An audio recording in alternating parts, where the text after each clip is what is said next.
Hey guys, welcome back to Transplants. This is Amy and this is the front of the home house. As I explained before, we have the home house and right next door we have the workhouse.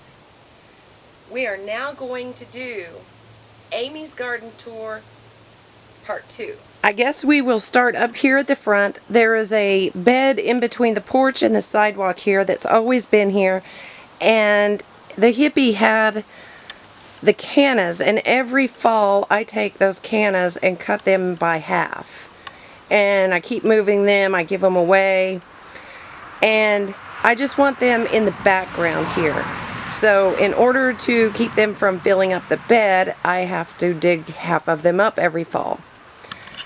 Now at the end here we have lavender, and this was my first lavender to actually survive here. I pretty much ignored it, so I guess lavender here wants to be ignored completely. This is just a mum in a pot, and again those pesky elephant ears coming up everywhere. I'll pull those. This is a hibiscus just in a tub, and this was a clearance plant, clearance from Walmart that I've got in this big pot here. Before we leave the front porch area, there is a 2-car carport here in front of the house that leads to the house. And I've planted a box here, and I put seeds for passion flower in here, and nothing came up the first year. So the next year I put more seeds in, and boy, when they took off, they really took off. And they spread very easily. Like, this will get massive. I cut this down. The hippie thought I killed it. I had it cut down so hard. But if you look here, see, it just kind of starts popping up everywhere. And I'll bet if we go back here we can find, yeah, see, clear over here, which has nothing to do with where it was planted. So while it's a very beautiful plant and has very unique flowers, I would plant with extreme caution when it comes to the passion fruit or the passion flower. It does have fruit on it. Last year they weren't much to write home about, but maybe that's because it was such a young plant. And then I've stuck some more of the cannas over here, and if you look here, see, that passion vine is trying to grow in here also. Up on the porch, I just have a fern. In this pot here, I've got a type of lavender that does not actually put off the purple flowers that I like. So that is my least favorite lavender plant.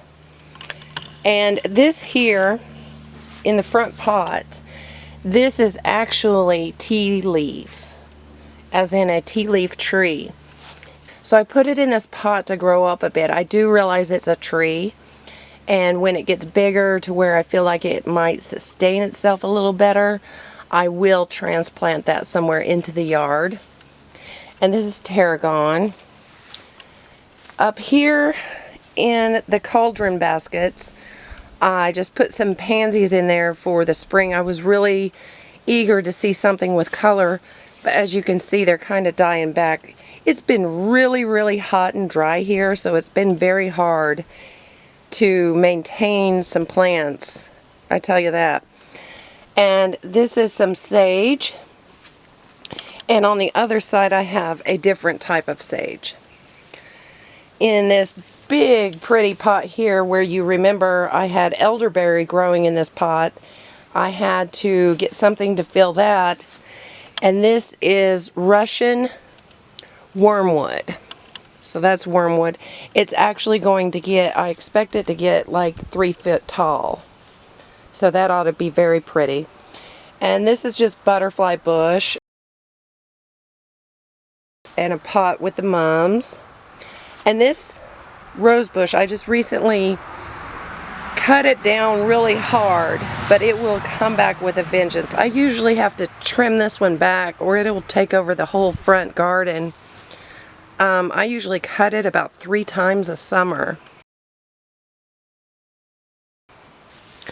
But right in front of it is some rosemary that I grew from seed. And this is lemon balm grown from seed. And in this pot, we have a grass spike, just cheap at Walmart, with valerian. And back here, trying to come back to life, is lemon verbena. And this was also a rosemary that I grew from seed. It's about 2 years old now. I've got a hanging basket here that has thyme in it. Both of them are the same type of thyme, but one is an older plant, and as you can see, I added some more to that side. This is called a black pearl pepper. It gets these little black pearls. They come off as red, but then they turn shiny black. It's just kind of, I think, more of an ornamental pepper plant, because I haven't really found a use for round pepper balls. And behind there I've got dill. That'll be good for our pickling, and it's right next to the Mexican sage. And the Mexican sage usually gets really big, about 4 or 5 foot tall, and has beautiful purple flowers on it. And let me stand back so that you can see the stackable pots that I have here. In the bottom I've planted dill seeds and basil. And then in the next 2 pots up I have old oregano. And I say old, these are like 4 years old oregano. So I actually probably need to trim them all up, and they would probably come back with a vengeance. And speaking of coming back with a vengeance, in this pot we have the toothache herb, and it has been frozen, transplanted a few times, and just not really enjoying life, but it's starting to green back up, so I'm not going to give up on it just yet. Over here we have some more sage, and on top I put some sorrel, and down in this pot, again, I just like the look of the tree spike. This has some ivy spilling out of it in the back, and I didn't even put that in there. That's volunteer, I guess. And this is some more oregano that I need to trim up. And this is a very old rosemary bush here on the corner. And in this pot we have some fennel. And then I used a piece of the cattle panel to go up on my deck for my, what you're looking at is the water barrel for the rainwater. And at the very bottom, there you see, that is a moonflower that's going to come up and climb on this and have big, beautiful white flowers on it. And this year I've decided to stick my mint up here. You know, you can't just turn those loose in the garden, so they're all in pots. And the first one here, I have chocolate mint. That's spearmint. This is sweet mint. And this is mojito mint. So, time to make some drinks. Okay guys, we are standing in front of the first garden that we had here. This is the first garden that we built. We threw some logs down, threw some dirt into it, and went and bought all of these tomato plants, pepper plants, and planted them there. So you are now looking at the oldest garden at the home house, also right next to the newest. We just added this one, so we planted corn and sunflowers over here, and of course it's always protected by this guy. Okay, right off the bat we have cucumbers coming up the trellis. Again, as you can see, we've done the cattle panel, and I've added wire shelving to add more climbing space for beans. But over here, this is all beans and cucumbers coming up this side. Down here we have a bell pepper and a volunteer tomato. I did not plant this tomato plant, it volunteered, as did those potatoes, which seem to be getting eaten alive. But this here I did buy It's my first year to have a jalapeno, is what that's called. I'm assuming by the name, it's going to be a not so hot spicy jalapeno. And next to that, of course, I sprinkled in some calendula. And my borage is looking awful, and I'm not sure what has gotten into it. But there's borage next to a habanero. And on the end here, I put 2 squash. Believe it or not, this is just 2 squash plants. Right there. 2 squash plants next to a volunteer tomato and volunteer potatoes. And then that kind of runs into my, again, trying the Florida weave. I just came in and pruned these tomatoes so air could get through. I've got some basil blended in. Most of these are beefsteak tomatoes. So as you can see, they'll have the nice large tomatoes. Can't wait till that gets ripened. Now this runs into some borage. And off over here I have an ancho grande that's kind of struggling. I think it doesn't get as watered as most. And there's some marigolds sprinkled in there. Marigold there. Next to a bell, you guys can see this, bell pepper. And this one here, let's see, this is going to be a jalapeno pepper. And we're back full circle here. I'll have to go around the squash. I can no longer step over it because squash has taken over. So we'll go into the other entrance over here. And I used to have some peas right there at the end of this trellis, and I've already taken those out. So we have calendula, a row of onions, and again, some of my peppers are not seeing the day of light. I think I'm going to prune some of these squash back because they are just taking over, and quite frankly, I'm not that crazy about squash, to be honest with you. But we have a cayenne pepper in here, and that's a pepperoncini pepper. And again, the Florida weave in the middle. If we go to this side, you see all of these. I sprinkled some flour mix here, marigolds and calendula. And there is a cayenne pepper, and they have kind of wrapped around the cayenne pepper there. This is a shishito pepper. It's my first year to have that. It kind of gives off these long, wrinkly, looks like kind of like a shriveled up bell pepper, but they're not really hot and spicy. And this is volunteer onions. It looks like I need to go ahead and pull. They look pretty good. And this is a bell pepper plant next to a cayenne, next to a jalapeno. And these, if you look, I have cut those. And this here, see where it goes from the woody color to the green new growth? It's because I overwintered those and then brought them back out. So these are going to be my second year with these pepper plants. And calendula in the corner, a jalapeno. This is actually black beans coming up this side.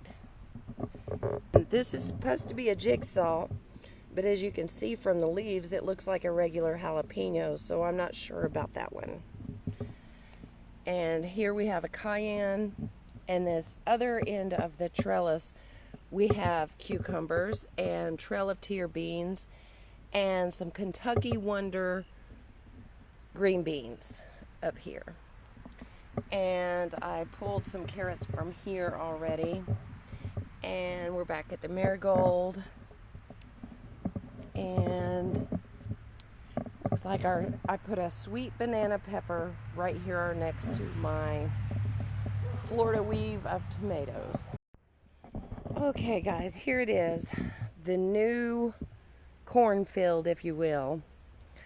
What I did was an experiment. On this row, I soaked the corn seeds overnight before planting them.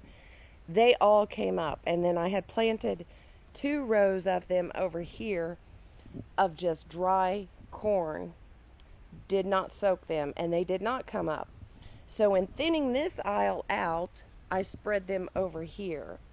So all the way back here, I've got 3 rows from front to back of sweet corn. And I've sprinkled in green beans and squash, doing the Three Sisters. Just randomly put green beans or squash seeds in there. Then it carried over here where I thinned out the sweet corn. And in the center I have some tomatoes. This one, I'm not sure what he is. He was a volunteer I pulled from a pot off of the back deck. Same with this guy here. And this is a delicious tomato. And these are big boy. I've got 3 big boy tomatoes right there. I do have one more line of sweet corn going this direction, which is out of sync with everybody else going this way. But that's okay. Added some squash and some green beans in here with my sunflowers. I have probably a 5 by 4 foot section that I put sunflowers in only. And this, I have 2 rows of multicolored the glass corn. It's not coming up so well, but the sunflower patch is to separate, and I hope it's enough separation for this over here. This is actually going to be popcorn. I've got red popcorn and blue popcorn. And I've sprinkled in green beans and squash in here also. So we will see how that goes.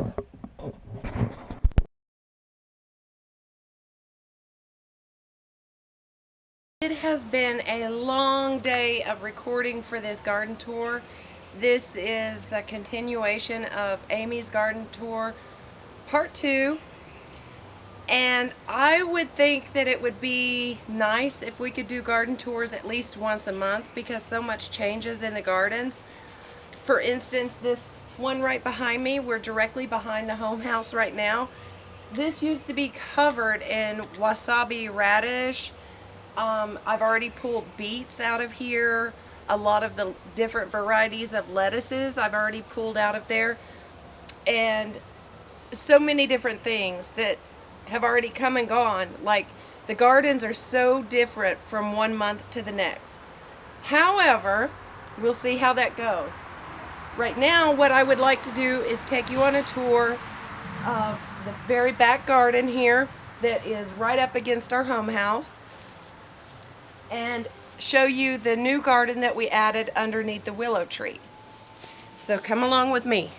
This willow tree is only about 3 or 4 years old. I took a twig off of the willow tree in the backyard next door, stuck it in a jar of water. 2 weeks later, I had a jar of roots, so I planted it here, and obviously it is very happy here. So that is the story behind the willow tree. I put some radishes in there. I don't hold much faith in that. That was my second batch of radishes. I think it's gotten too warm for that, so I haven't even obviously thinned those out much or anything like that. This is a flower that I just bought at Walmart. Right up against the trunk of the willow tree, all the way around it, I've put a mix of wildflowers that are perennial and annual flowers. So that's going to be a total wild card of what will come up there. Now over here I have a cardoon, which is going to look like a big giant artichoke plant, but it is not the same thing. I've got 2 of those in this garden though, because I love the look of that. In fact, if we go over here past the rue and the chamomile, here's my artichoke plant that I'm growing because I loved Kim's and decided I had to have one for myself.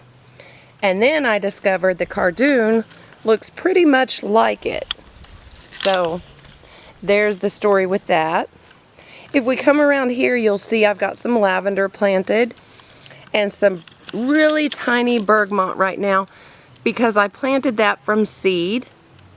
That will get so much bigger.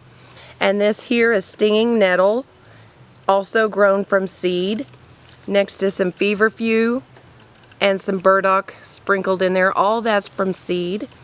There's the other cardoon plant that I was talking about. That fennel was grown from seed. There's a habanero pepper. This is chamomile, lavender, feverfew, echinacea, and behind that lavender, there's a pot of heal all herb. And this is some yarrow that I pulled from another garden and put in this garden. So that is a transplant. Oh, I forgot, this is double giant zinnia. So those should get really big. Now this poor plant, believe it or not, this is patchouli. And this plant, like the toothache, in fact, I bought this at the same place I bought the toothache herb. And I managed to freeze it and transplant it many times. And I wasn't sure if it was going to pull through, but it seems to be making a comeback. And next to the pot of heal all, I have some heal all sown directly into the garden. Some sorrel. This is some stevia, and that was also bought with the patchouli and the toothache herb, and it also was frozen and transplanted many times, and it seems to be doing really well here. This is a golden thyme in the yellow pot, and behind that I have three different varieties of basil. And we've made the full circle now. So I'm going to go ahead and swing you across here into this garden. As you can see, it's well shaded by the willow tree. And up front, I threw some onions in here, and then I thought the birds ate them. And so I put more onions in there, and so they're kind of cramped up in there. And as you can see too, there's still arugula in there, butter crunch in there, some more arugula. So we need to pull some of this out. I have some green beans, some cucumbers, and somewhere in there is also one of those moonflowers that will climb up here. And so if we go this direction, I have a pepperoncini pepper plant right there. And then that tiny little guy there is a Tabasco plant. And this is a pepper. And I put some calendula in the corner real quick. There's 3 squash plants right there. And it's funny that they're growing in that large, medium, small right next to them. As you can see there, that's where I pulled the yarrow from to move to the other garden. There's still some yarrow there. And that's a Tabasco pepper down there. This is a Roma tomato in the first cage. And this is a cherry tomato back here next to a Tabasco pepper. And as you can see, I left some beets because I thought maybe they'd continue to grow. It's getting pretty warm though. And that right there is a Roma tomato plant. San Marzoon. I don't think I'm saying that right, but they're there. And this is a cherry tomato plant in the center in a tomato cage. And then that puts us back over here with a husky cherry. And this cherry tomato plant had some problems with like a rust color on the leaves before. I may go ahead and pull him out because he may be spreading more disease than what he's doing for me. And this is supposed to be zucchini squash, but it looks to be like summer squash coming up. And there's some stevia there that I planted in this garden 2 years ago. It didn't do anything last year, but it made a comeback this year. So there we have it. And it looks like I need to get my apron on and go pick vegetables. So you guys have a great evening. I hope you enjoyed watching the garden tours, and maybe we can make this a once a month deal. Hey guys, you made it to the end. part 1 and 2. Hopefully you watch them both. And just to compare with Kim's Garden, go back and watch Kim's Garden Tours. It's her first garden tour, excuse me. Anyways, I hope you've enjoyed watching this video. I'm sorry that it had to be in part 1 and part 2, but as you can see, mine are all over the place, and there's so many gardens and so many different things to show you. And I just had to break it down that way. Hopefully we can get it more mainstream, make it easier for us to do this at least once a month. In the meantime, remember to subscribe to this channel, and if you liked the video, hit the like button,